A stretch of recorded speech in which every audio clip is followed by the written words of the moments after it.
Tristan, even though you're only a week old, your mother and I could not be more happy and more proud.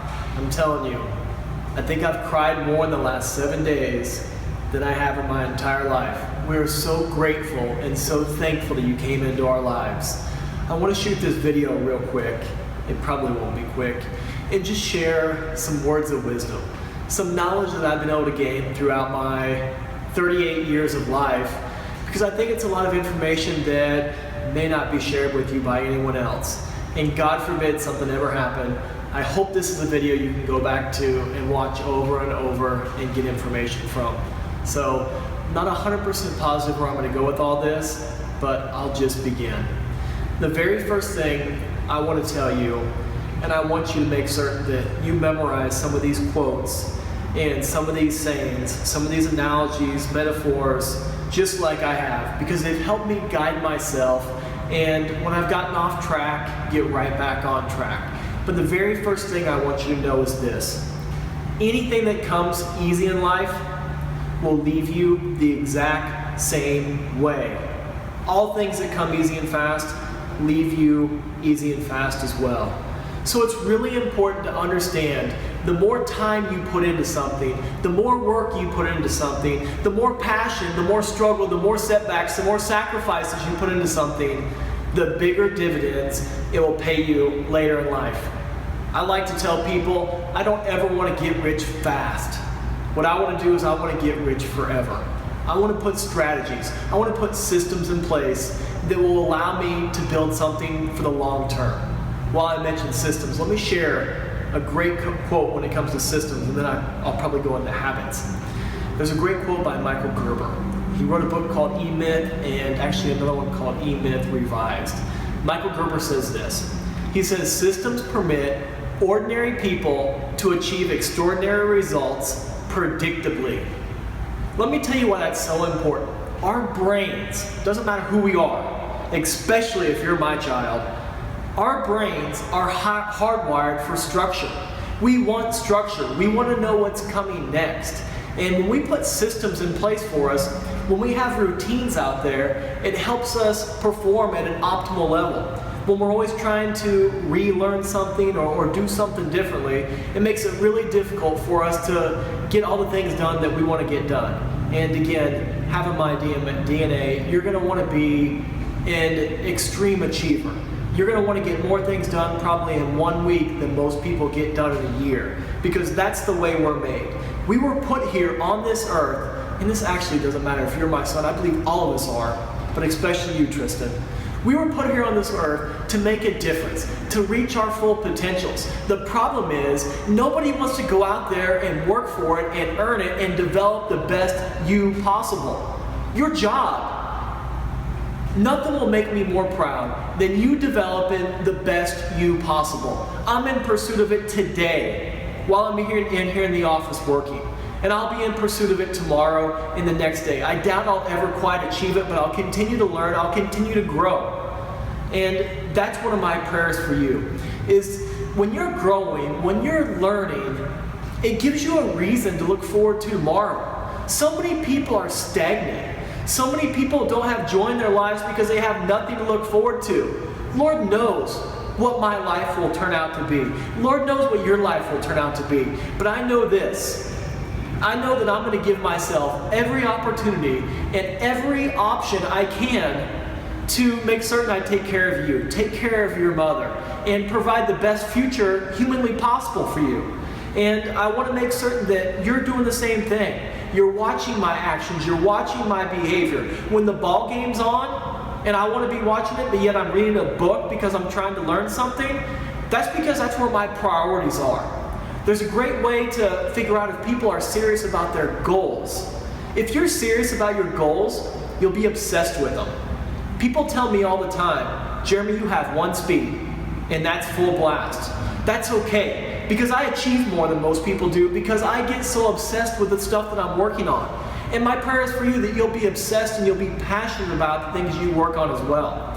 You know, I work in this big office building, and I go up and down the hallways. I like to get coffee at Starbucks once a day, but when I'm passing people on my way to go get a cup of coffee, Their heads are always down. They're moping around. And it's like they don't like their jobs. They don't like where they work here. And it's okay if you don't like where you are. A lot of people have to get jobs that will take care of them, that will pay the bills, that will allow them to survive. But here's the problem. From 8 to 5, while they're in the office working, they need to do their jobs and be loyal to their employers, but come quitting time at 5 p.m. at their job, that's when they need to go to work. That's when the work starts. You don't need that much sleep. So you have from 5 p.m. when work is off until midnight to work on your passion, to work on what's going to allow you to leap out of bed in the morning and say, I get to go do this job instead of I have to go do this job. Probably one of the things I am most thankful for is that I get the opportunity to go do what I love each and every single day. Now, has it always been like that? Absolutely not. There was one point, and not all that long ago, from shooting this video and talking to you, Tristan, to where I was selling cars. I was a car salesman. And that's not a bad job, it's just not what I wanted to do. However, while I was at that car lot selling cars, in my downtime, I was there working on social media strategies. I was there working on sales funnels. I was there working on blog posts. I was there reading and learning.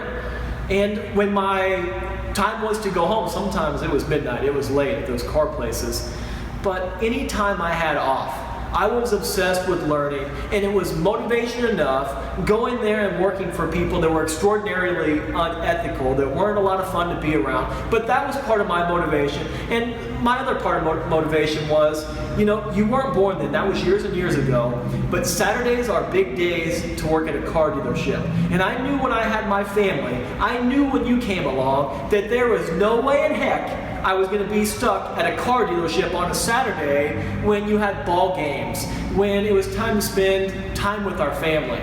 So without talking too much about just this one point, I want you to know that you're going to have jobs, you're going to have careers, you're going to do things that you don't like, but do what you have to do to get to where you're trying to go. Don't stop. I think the problem with all these people that I see in the hallways or in the line for Starbucks in the morning is they've lost their passion, they've lost their zeal. They don't believe that there's something to get up and look forward to. You know, one of the stories I like to share when I'm on stage and I'm talking to people about goal setting and I'm talking to them about change. You know, here's a great quote about change, one of my all-time favorites. It says, people will cling to an unsatisfactory way of life rather than change in order to get something better for fear of getting something worse. And here's what that means. All people do, so many people, is they cling to something that's getting them by. Jim Collins, in some of his extraordinary books, Good to Great, Built to Last, How the Mighty Fall, Jim Collins talks about the enemy of great is good. Because a lot of people out there have it good, but they don't have it great. But here's where I was going with the story. And it's my processionary caterpillar story. The story goes, it was actually an experiment that Henry Fabre did like in the 1800s, eons ago for someone like you. But processionary caterpillars are caterpillars that lockstep and follow each other just one step after another. They actually spin some type of like I don't know what you call it, yarn or something, to where they are in step, in sync, and they follow the person that's in front of them, and they do not go one way or another other than directly behind them. Henry Fabre did this experiment where he put these processionary caterpillars on the edge of a flower pot. And he gave them a little nudge, and around the edge of the flower pot they went, just following each other day after day, night after night. Eventually, some of them started dropping over for starvation and exhaustion, dead. But right in the middle of that flower pot, their favorite food was pine needles. So their favorite food, their ability to survive, is inches away from their head, but yet because they're following something that is not for them and it's going to lead them to a very slow death, well, maybe not too slow, only a couple days, they don't get an opportunity to do something great. And my processionary caterpillar story is all about, too often, people want to conform. I don't conform. We don't conform. And the reason why we don't conform, the reason why I believe I have never been able to conform is because I can get uncomfortable a lot longer than most people can. I can go through sacrifices. I can suffer. Because one of the most important lessons I've learned in life is this. There's certain things that you've got to work for, and there's other things that you've got to wait for. You look at your mom, the fitness extraordinaire. How in the heck I came up with an international fitness model? Well, I'll tell you how I did that in maybe a different video. But anyhow, it's really important that you don't think you can go to the gym and get all your curls in one day. It's an over time way that you become successful. You have to do a little bit here, actually a lot here, a lot here, and a lot here, and that's the way that you succeed. And so anything in life that will ever come easy and fast, it's going to leave you the exact same way. You're going to have to work for it.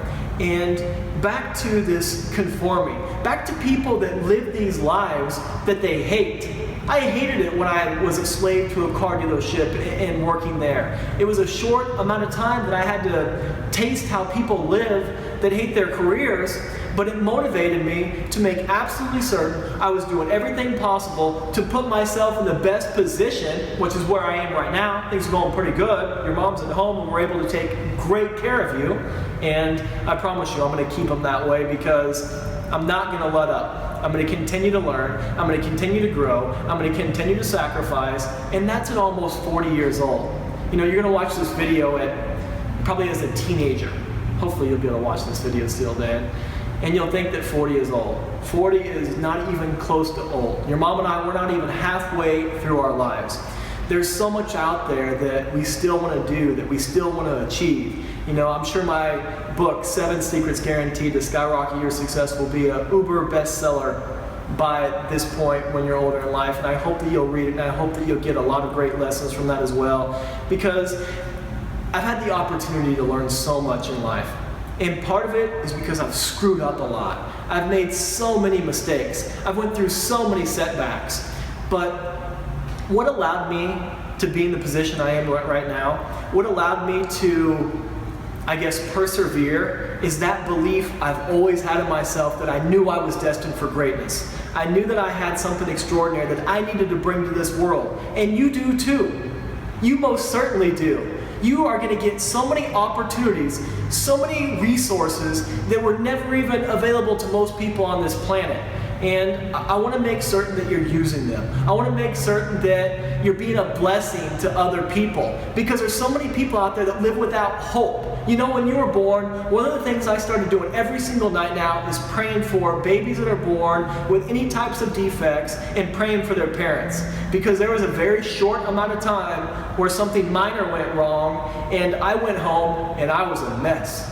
I was so scared that something could have happened to you to where it was just very hard to deal with. But I prayed on it, I believed on it, I spoke faith into you, I spoke confidence into you, and everything came out perfectly okay.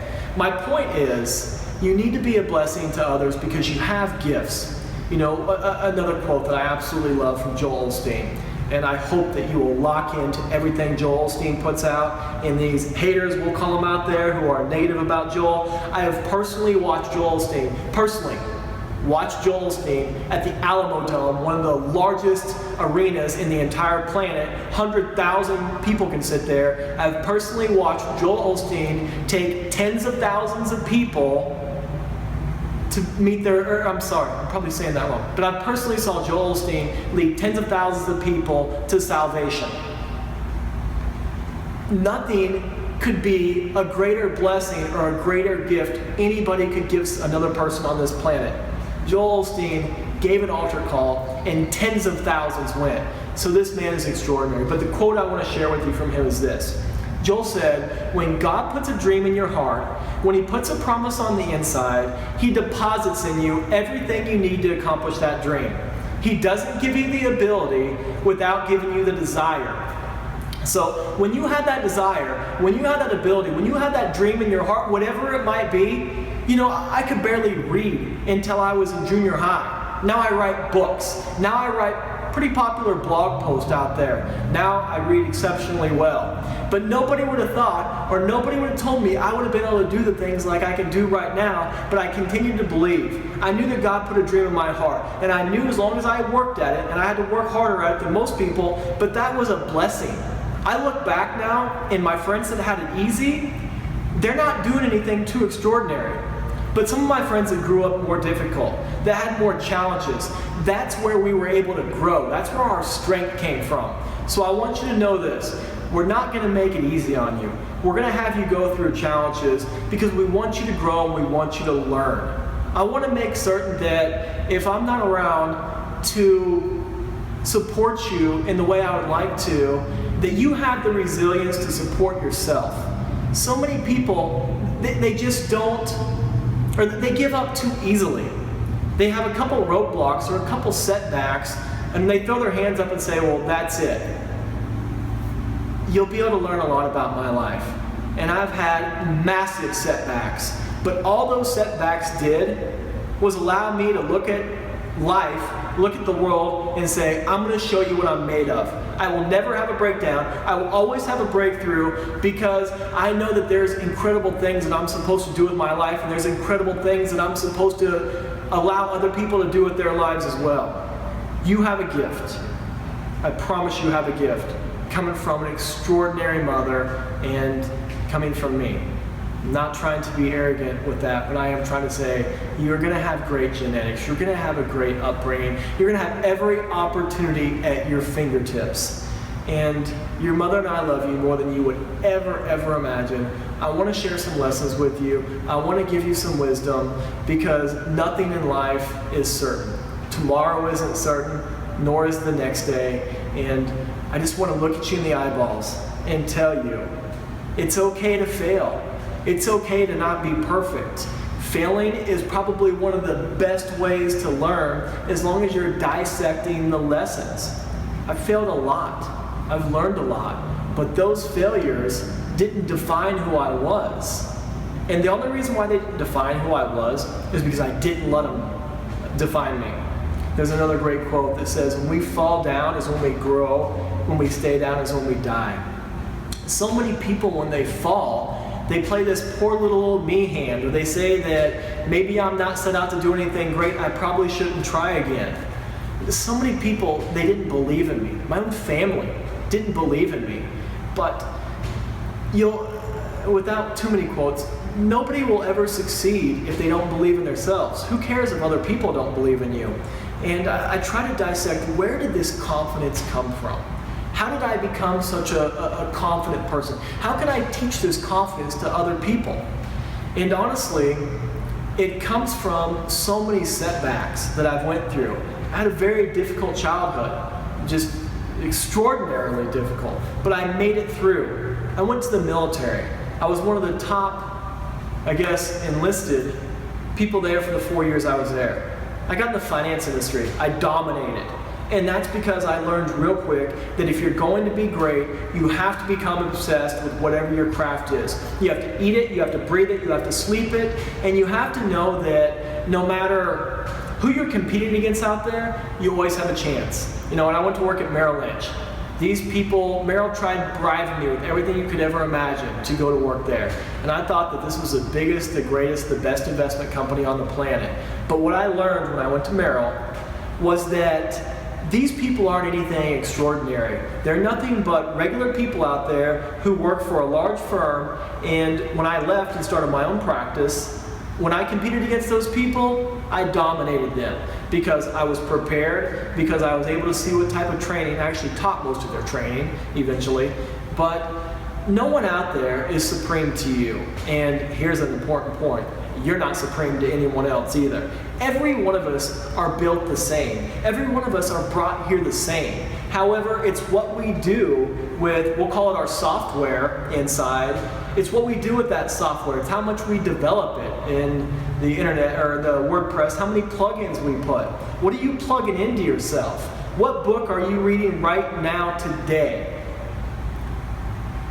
And I want you to answer that question. If you're watching this video at 12 or 22 or 42, what book are you reading right now today? The book I'm reading right now today is 108 Split Test. It's about how to figure out what opt-in pages are going to work the best. And that's so I can gather more clients and that's so that I can service the clients I work with better. I'm constantly learning. I'm constantly growing. And it's something I've had a passion for. I hope you'll have a passion for as well. I'll try not to ramble too much more on this video. Know your mother and I love you more than anything in life. Know that everything in life that comes easy and fast will leave you the exact same way. Know that you're going to have jobs that you're going to hate and you're not going to like. However, when those jobs are over at 5 p.m., that's when you go to work on your passion. You figure out how to make money with that passion so you can jump out of bed every morning and look forward to your days. And lastly, failing is perfectly okay. Setbacks are how we grow. Roadblocks are never there to keep us out. Roadblocks are always there in your life to show you how bad do you want it. Do you want it bad enough to persevere? Do you want it bad enough to learn whatever lessons life is trying to teach you to get over those obstacles? I'll close the video with this, but I hope I can shoot a lot more for you. And I love you so much.